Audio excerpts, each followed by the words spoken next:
Jamani, nafikiri msitu wenyewe ndio huu. Cha muhimu ni kuendelea kuwa makini, kuzingatia tulichoambiwa na mganga. Asitokee hata mmoja kati yetu wa kuvunja masharti. Kwa kila mmoja awe ni mlinzi wa mwenzake. Tufuate kilichotuleta. Mimi nadhani kwamba hakuna mtoto mdogo huku. Kwa hiyo sifikiri kama kati yetu hapa kuna mmoja anaweza akavunja masharti ambayo tumeambiwa na mganga, kwa sababu wote tulikuwepo kwa mganga. Kwa hiyo mimi ninachokiona hapa, tusipoteze muda sana, tuingie tu msituni. Ni kweli jamani, kila kitu kinaeleweka. Hakuna mtoto mdogo hapa anaweza kuvunja masharti.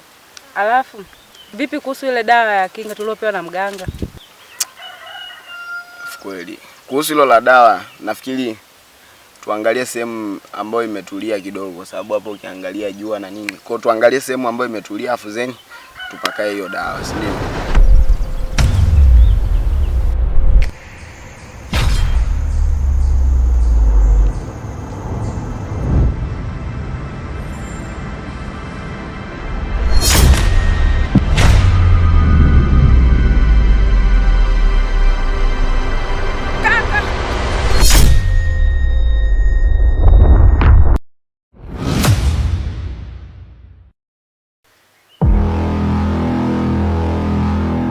Niache nimfuate kakaangu. Niache nimfuate kakaangu.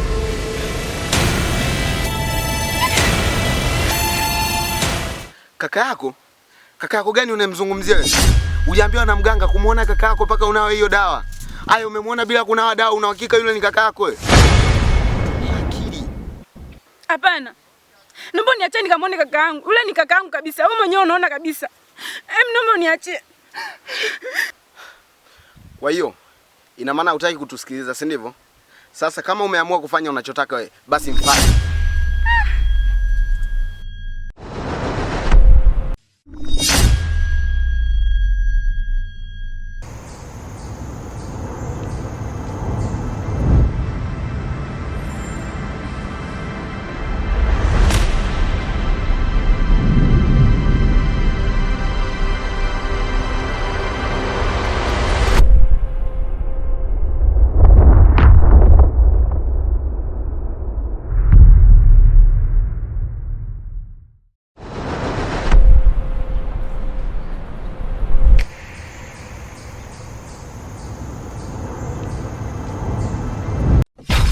Adhabu ya kifo inanifua.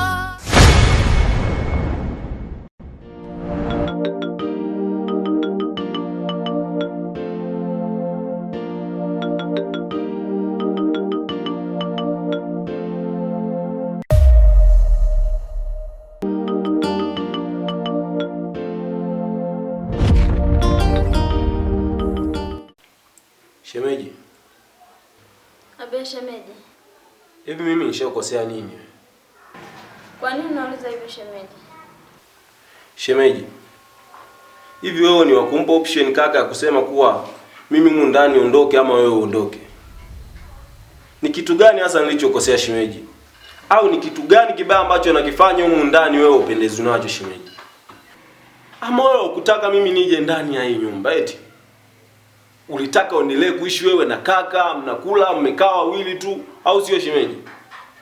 Hili swali limeniumiza sana shemeji. Na katika mambo ambayo showe kuyafanya kwenye maisha haya yakaumiza watu, basi ni pamoja na hili jambo. Halafu mimi hata kama ni mbaya kiasi gani, hata kama mnaniona mimi ni msela kiasi gani, lakini mimi natambua thamani yako wewe, natambua thamani ya kaka. Kwa mimi nitafanya mabaya kote huko mtaani, wapi nitafanya mabaya, lakini mimi siwezi kuleta ubaya kwenye familia yangu. Alafu mimi kuwa mtu mbaya sio sababu ya kusema kwamba ndugu wangu mimi na kaka ndio uweze kufa. Haiwezekani shemeji. Hata kama ningekuwa shetani, atabaki kuwa kaka, utabaki kuwa shemeji. Basi hawezi kubadilisha nyeupe kuwa nyekundu shemeji. Alafu shemeji, nimeishi na watu wengi sana. Nimeishi na baba, nimeishi na mama, lakini hakuna hata mmoja aliyenibadilisha. Who are you? Halafu nikuhakikishie kitu kimoja. Siwezi kubadilika. To be bad man is my option. I never change.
Sasa jamani, nafikiri hapa naona tupakae dawa, lakini wewe kuwa makini. Umeona pale hivi ulipomwona kaka yako umeanza sijui kaka sijui nini, kuwa makini. Tungekuwa tumepaka pale dawa tayari ulikuwa umeshaanza kuharibu. Kwa hiyo tujitahidi tukipaka hii dawa tuongee kwa sauti ya chini. Yaani kama ni issue inashindikana basi ishindikane kwa engo nyingine. Sio sisi ndio tuwe sababu ya issue kushindikana. Kwa hiyo tuwe sawa.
Hey.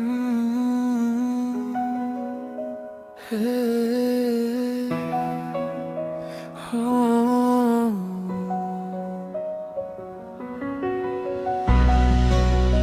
Kuna sauti gizani inanita pole, kifo kinanifuata.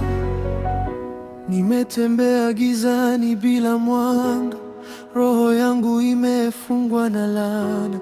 Kila hatua ni mzigo wa dhambi, na kivuli changu hakiniachi.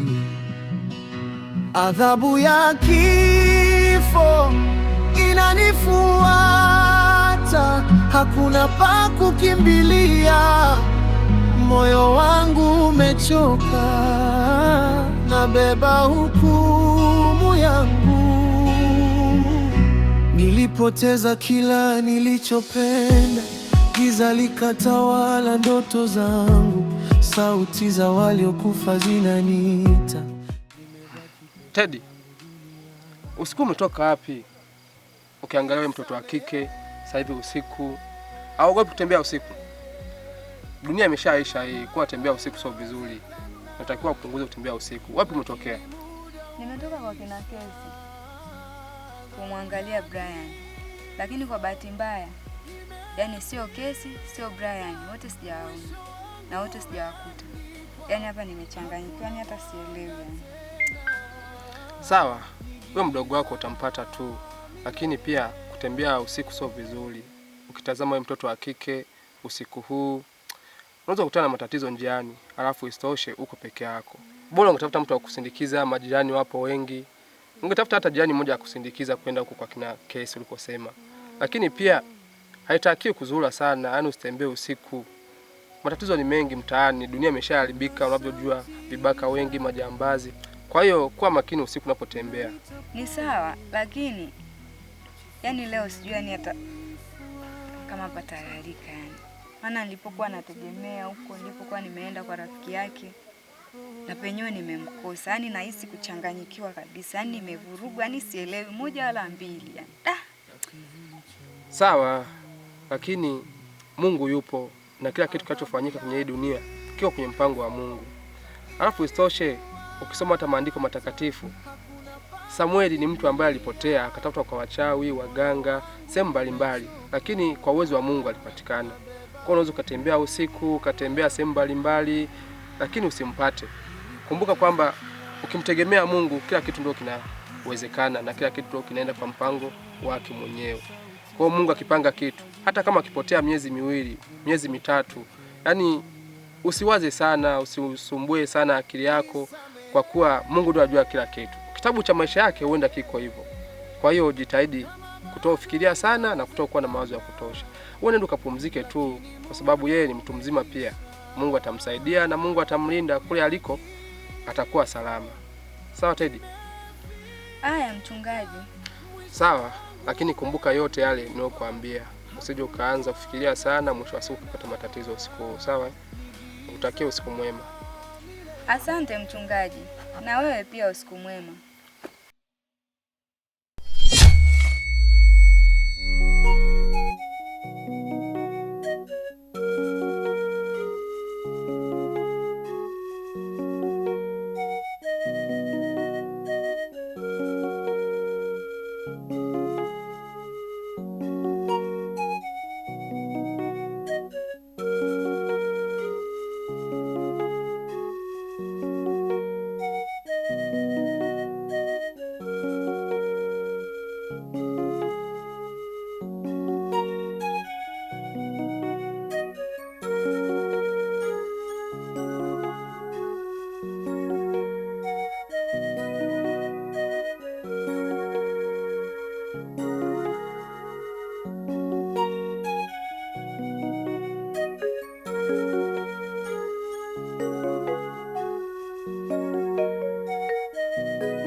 Nado. Nado. Nado! Una shida gani wewe? Una shida gani hapo?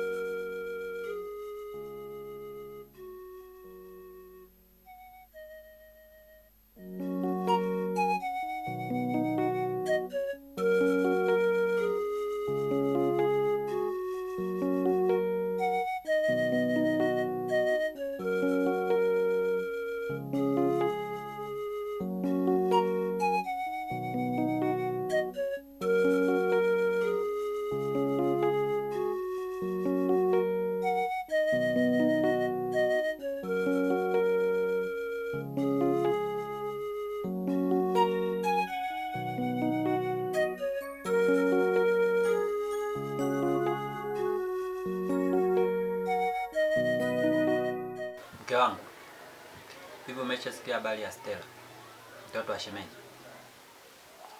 Sijasikia. Ina maana wewe hujasikia kuwa Stella, mdogo wake Abi na mdogo wake dada yule wa saluni leo ni siku ya pili hajaonekana? Hivi una matatizo gani wewe?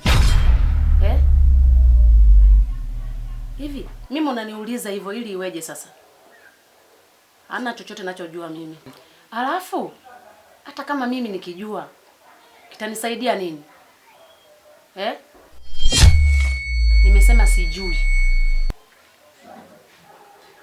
Ina maana wewe mwanamke, yaani kila ninachokwambia mimi inaonekana ni kikwazo kwako. Hivi nikwambie nini ili tuendelee kuwa sawa humu ndani?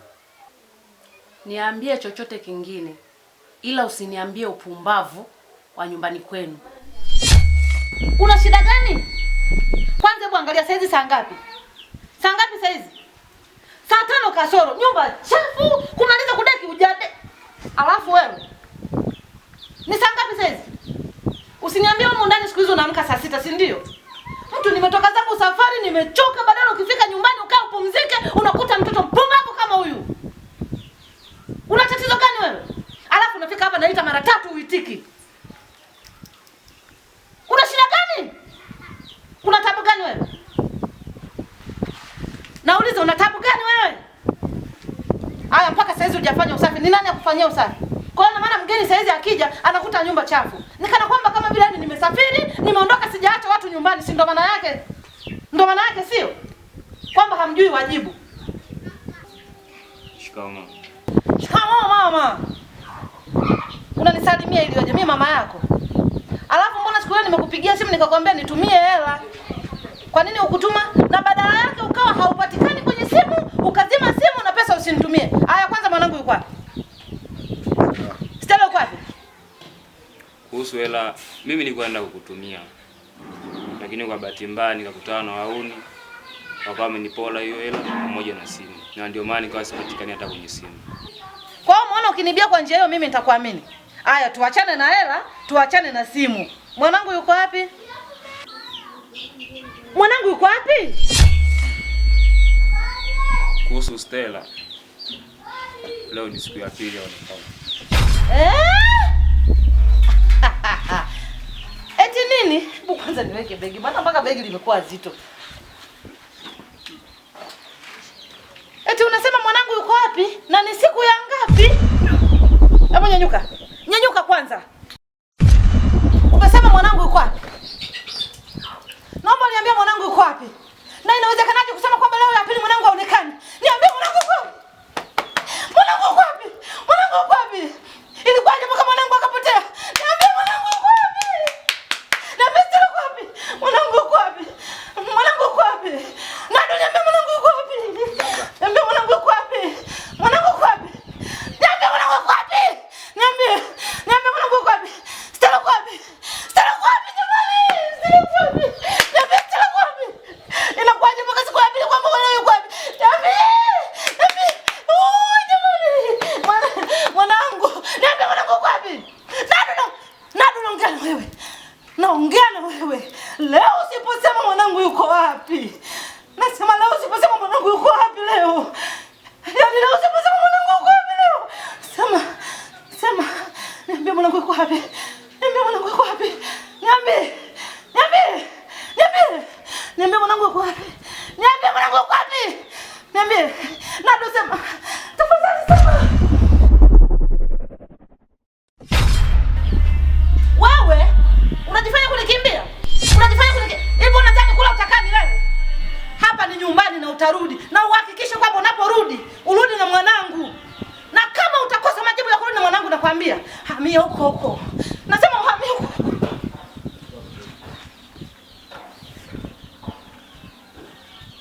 Yaani natoka kule nasema labda nikapumzike nyumbani. Unakuja nyumbani ukuta changamoto. Why me? Usirudi mbaya.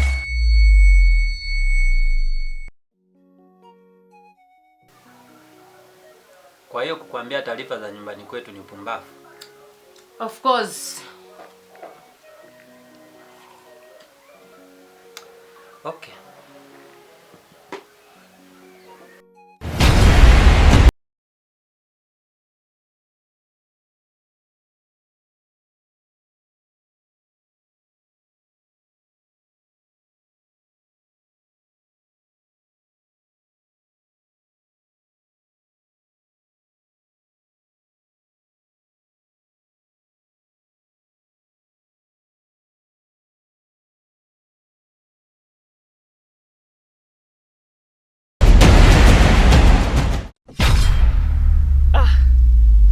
Hapana. Yaani hata kama nikipiga kelele mara 3 chupa itapasuka. Bora ipasuke tu. Afu chupa itapasukaje kwa mbali vile? Hata huyu mganga ni muongo tu. Mimi naita ise yake ya Mungu tena mimi naita.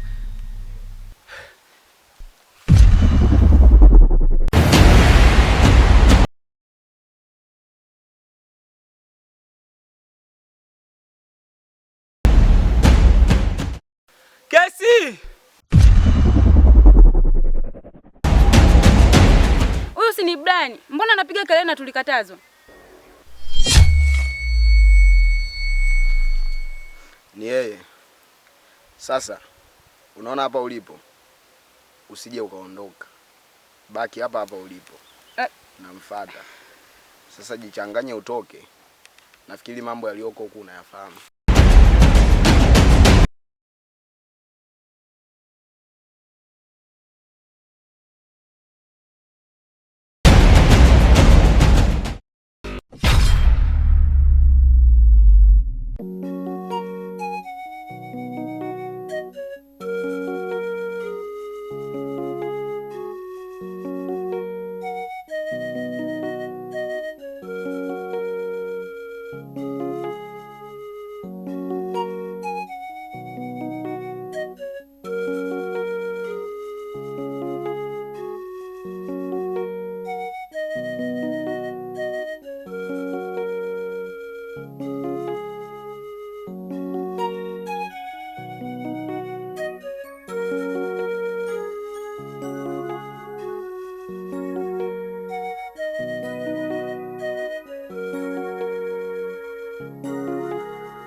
Bwana Bigi. Naam. Ndio nimekuita hapa. Kuna mambo kama vile sielewi, yani yananichanganya sana. Ni kazi gani hiyo bro? Maana mimi niko tayari kufanya kazi yoyote. Ni kuhusiana na mdogo wangu Kesi. Ndio dogo amekuwa na mambo mengi sana ambayo mimi sielewi ndani hizi siku kadhaa hizi. Kwa sababu ninavyokuambia hivyo, juzi hapa kuna maswali yake alikuwa ananiuliza kama vile ya mtego fulani hivi. Sasa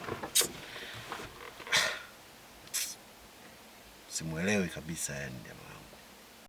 Kwa sababu hizi siku mbili hizi simuoni nyumbani kabisa yani. Yaani amepotea kabisa. Alafu nikimuuliza shemu wake nini yani, naye anakuambia bwana mimi sijamuona wala hajalala nyumbani. Sasa yani sielewi. Ila mimi kuna mtu mmoja tu ambaye mimi yani namshuku kwenye hili jambo, kwa sababu yule madam ujue sio mtu mzuri kabisa yani. Ni madam gani wewe? Madam Kai. Ujue yani, ujue wana urafiki na yule kijana wa Madam Kai. Sasa urafiki wao mimi siuelewi, kwa sababu tangu amekuwa na urafiki na yule dogo, ukichoki na mazingira ya yule dogo aliyefariki wa Madam Kai, kuna mambo ambayo yani yananitatiza hapo katikati hapo. Kutokana na maswali yake aliyokuwa ananiuliza ile siku tumekaa wote, ananiuliza maswali fulani hivi ambayo yani sielewi kabisa yani. Sasa yani mimi nataka unisaidie jambo fulani. Umenipata ndugu yangu? Nataka unisaidie jambo fulani. Nataka tumpeleleze Madam Kai. Yaani unipelelezee wewe madam, nijue kwamba kuna jambo gani linaloendelea kati ya hao madogo na yeye. Umeona? Kwa sababu mimi kama ninavyokuambia kwamba namfahamu yule Mazi. Sasa sijajua kwamba yani kuwaje. Kwa sababu dogo haonekani, alafu na rafiki yake pia nimejaribu kupita mitaani lakini sijamuona. Sasa sijui kwa sababu niko busy, ndio maana nimeona nikushtue wewe unisaidie hii issue. Kuhusu Madam Kai, alikuwa safarini. Na mimi leo ndo nimeenda kumleta. Ila baada ya kutoka pale kwake, baada ya muda kidogo, wakati na chati na wewe, alipita mtoto wake wa kambo. Alikuwa la fluff sana. Na hicho kitendo kimetokea baada ya Madam Kai kufika pale. Hii inamaanisha kuwa kuna kitu hakiko sawa kabisa. Lakini mimi nitajitahidi kumfuatilia yule madam na nitakuletea majibu sahihi. Kwa hiyo usiwe na wasiwasi bro. All out mwanangu, hiyo issue nataka unisaidie pakubwa sana. Sawa? Na kwenye hili yani naomba unihakikishie kwamba yani unanisaidia ninavyohitaji mimi. Unajua mzee, damu ni nzito kuliko maji. Na kuhusu hizi siku 2-3 kwenye masuala yako ya kufuatilia nini, wewe usiwaze, mimi nakulinda. Unipata? Mimi nakulinda mwanangu. Ila nataka unihakikishie hii kazi inaisha yani, ila hakuna mtu ambaye anaishtukia. Ukizingua unanijua mwanangu, mimi nitakuzingua. Kwenye kazi mwenyewe unaelewa, tunafanya kazi ambazo zinaeleweka. Sasa mambo ambayo tunakuja kuniletea story alafu unakuja tena nazisikia mitaani. Mzee, unanijua. Sawa? Kwa hiyo kwenye hilo mzee ni wala usiwazi. Sema nini? Sitaki kuacha vibaya. Yaani hii kazi nataka uifanye hiyo tu peke yake yani, sawa? Umeona hichi kibunda hichi mwanangu? Hichi mimi nakupa wewe tu. Unanipata? Ila hii kazi yangu nataka uifanye ninavyojua mimi. Unanipata? Hakikisha mwanangu tunamaliza hilo. Sawa.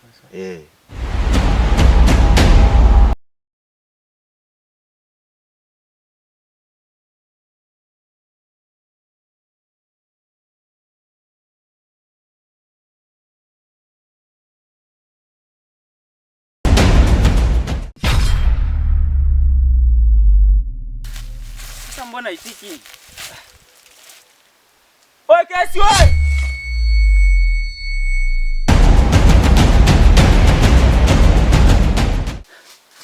Kesi!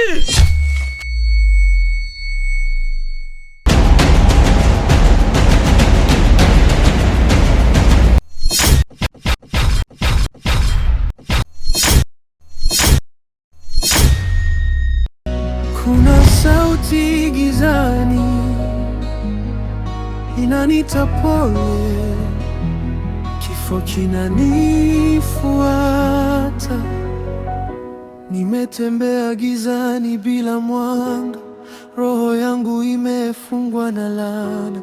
Kila hatua ni mzigo wa dhambi, na kivuli changu hakiniachi.